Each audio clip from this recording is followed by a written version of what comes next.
Hello, kindergarten. Welcome back to my home and welcome back to my library. I'm excited that you're here for story time today because I'm going to read one of our class favorite stories. So sit back and get comfortable because we're going to read Pumpkin Soup, Story and Pictures by Helen Cooper.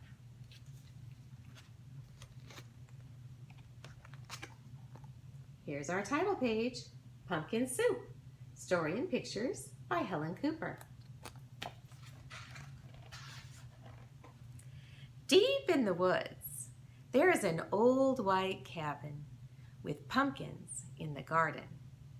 There's a good smell of soup, and at night, with luck, you might see a bagpiping cat through the window, and a squirrel with a banjo, and a small singing duck.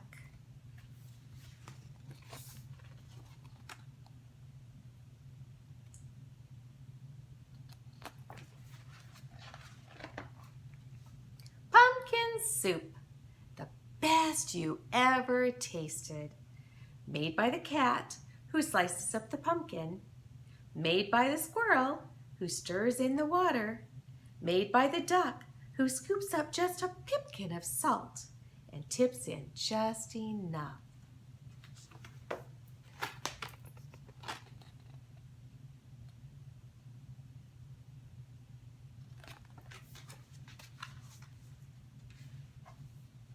They slurp their soup and play their song, then pop off to bed in a quilt stitched together by the cat, embroidered by the squirrel, and filled with fine feathers from the duck.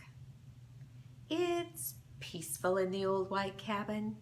Everyone has his own job to do. Everyone is happy, or so it seems.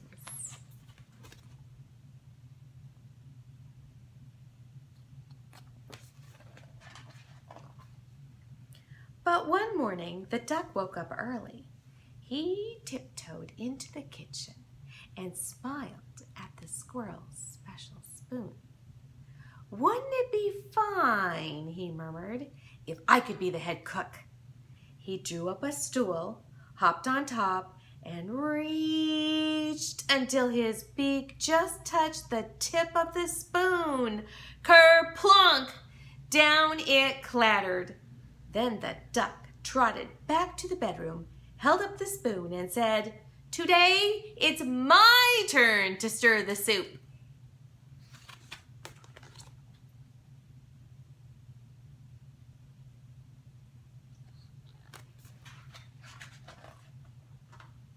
"That's mine," squeaked the squirrel. "Stirring is my job. Give it back." "You're much too small," snapped the cat. "We'll cook the way we always have." But the duck held on tight until the squirrel tugged with all his might, and whoops! The spoon spun through the air and bopped the cat on the head. Then there was trouble. A horrible squabble, a row, a racket, a rumpus in the old white cabin.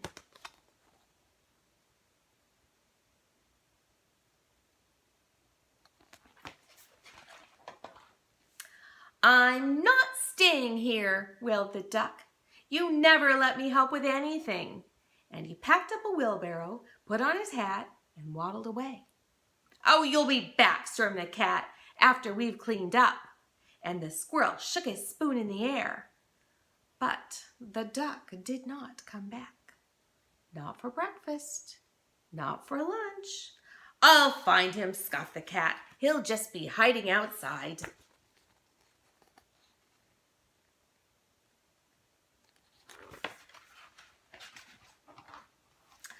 "I bet he's in the pumpkin patch." But the duck was not in the pumpkin patch. They could not find him anywhere.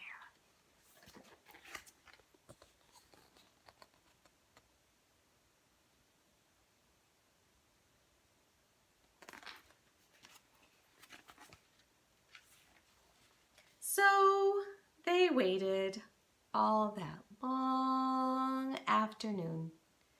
The cat watched the door, and the squirrel paced the floor.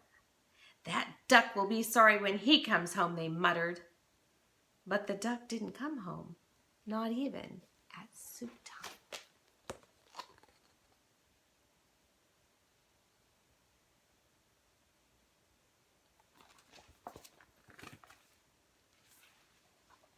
The soup wasn't tasty. They'd made it too salty. They didn't feel hungry anyway. They both sobbed over supper, and their tears dripped into the soup and made it even saltier. "We should have let him stir the soup," sniffled the squirrel. "He was only trying to help," wept the cat. "Let's go out and look for him."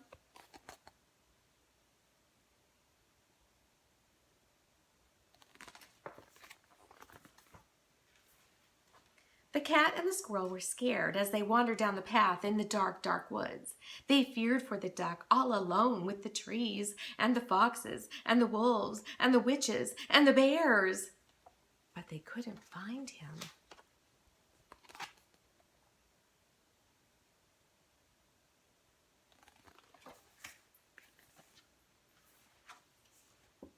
On and on they trudged until they reached the edge of a steep, steep cliff. "Maybe he fell down that," wailed the cat. "I'll save him," squeaked the squirrel, and he scrambled down on a long, shaky rope. He searched all around on the ground, but he couldn't find the duck.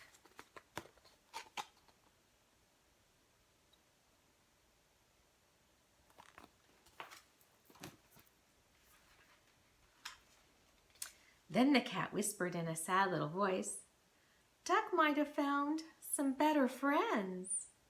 "He might," sighed the squirrel, "friends who let him help." And the more they thought about it as they plodded back, the more they were sure they were right.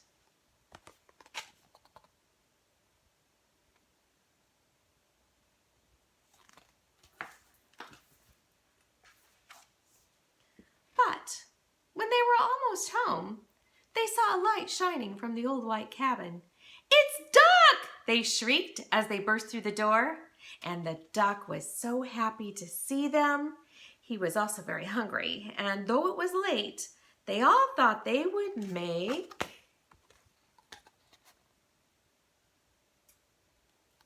you know what they're going to make, don't you? Some pumpkin soup! When the duck stirred, the cat and the squirrel didn't say a word. Not even when the duck stirred the soup so fast that it slopped right out of the pot. Not even when the pot got burned. Then the duck showed the squirrel how to measure out the salt, and that soup was still the best you ever tasted. So once again, it was peaceful in the old white cabin. Until the duck said, "I want to play the bagpipes." Do you think they will let him play the bagpipes? I don't know. Take a look at this picture and tell me what you think.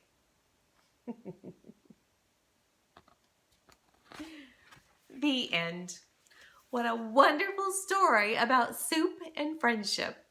I hope you enjoyed our story time together, kindergarten. And until we read again, I wish you a wonderful rest of your day. Bye.